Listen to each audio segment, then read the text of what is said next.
Saya pegawai di salah satu bank konvensional. Setelah saya tahu jika bekerja di bank itu riba, saya berniat untuk berhenti. Tapi saya masih ragu karena sempat konsultasi ke beberapa teman bahwa dilihat dari manfaat bank itu lebih banyak daripada mudaratnya. Karena hampir seluruh perusahaan yang ada di Indonesia menggunakan jasa bank.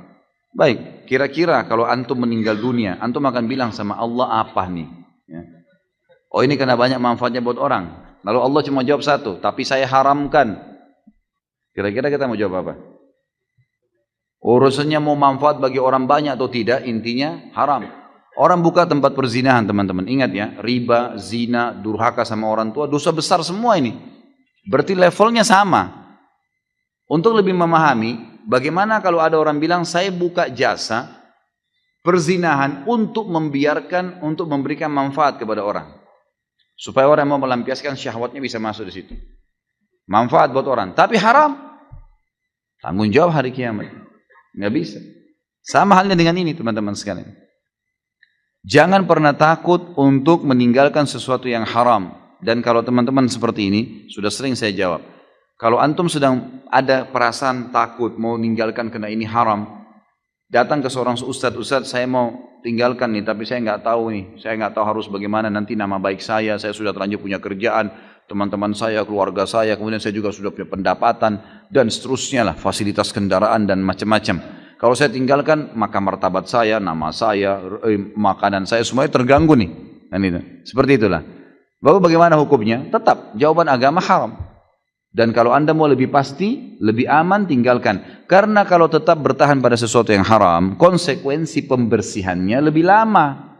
Sementara kalau dosa yang kita kerjakan saja, tidak kita tahu masih ada pembersihan, yang kita tahu sedikit juga pembersihannya ada. Apalagi kalau yang sudah besar, bertahun-tahun antum bertahan.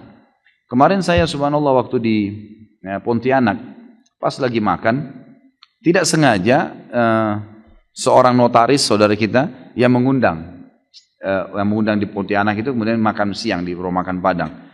Dia undanglah teman-temannya dia. Di antaranya kepala cabang bank konvensional di situ. Duduk depan saya. Lalu kemudian setelah makan diperkenalkan, oh ini kepala bank semua banyak. Ada syariah, ada yang konvensional. Mata saya nyorot ke yang konvensional nih.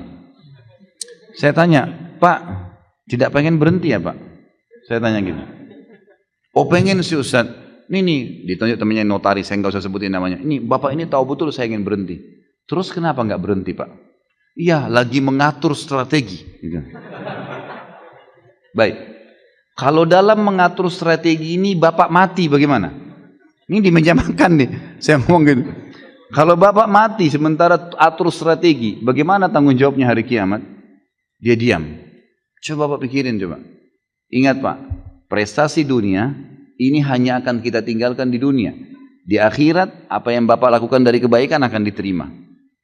Pikirkan baik-baik ini. 1 dirham riba, dalam hadis dikatakan lebih berat daripada 36 kali berzina. Riwayat lain lebih berat daripada berzina dengan ibu sendiri. Bapak sudah tahu belum itu? Iya Ustaz. Baik, apa yang Bapak kira-kira mau lakukan sekarang? Nah, saya tanya gitu. Saya mau tinggalkan, tapi kira-kira kiat-kiatnya Ustaz. Baik. Langkah pertama, kiat pertama Bapak keluar, saya bilang. Keluar dulu. Kenapa keluar? Dia kan diam. Saya tanya, Bapak pasti tanya saya, kenapa keluar? Saya bilang iya. Bapak sekarang lagi injak lumpur, penuh lumpur nih semuanya. Lalu bilang, Ustaz bersihin dong. Saya bawa air nih, selang. Kalau saya siram, sementara Bapak di lumpur, tambah becek.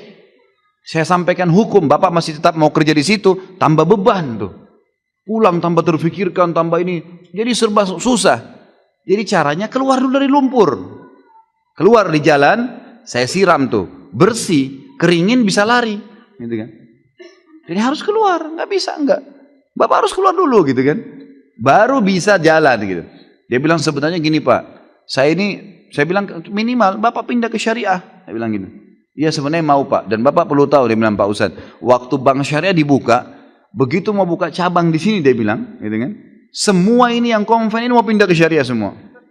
Sampai sekarang dikasih peraturan udah nggak bisa lagi. Jadi ini yang membuat masih tertahan. Baik, kiat pertama dari saya keluar. Kiat kedua, Bapak mulai memikirkan dari uang yang ada untuk buka usaha. Usaha-usaha. Yang ketiga, Jelaskan pada istri, pada anak, supaya mereka tidak kaget tentang masalah haram. Ajak mereka supaya satu rumah semua kerjasama untuk itu. Yang keempat, bertawakal kepada Allah. Sudah. Kalau enggak, nanti kalau mati bagaimana tanggung jawabnya? Allahu alam. Jadi seperti itulah kurang lebih nasihat saya kepada penanya tadi, seperti saya sampaikan ke sana.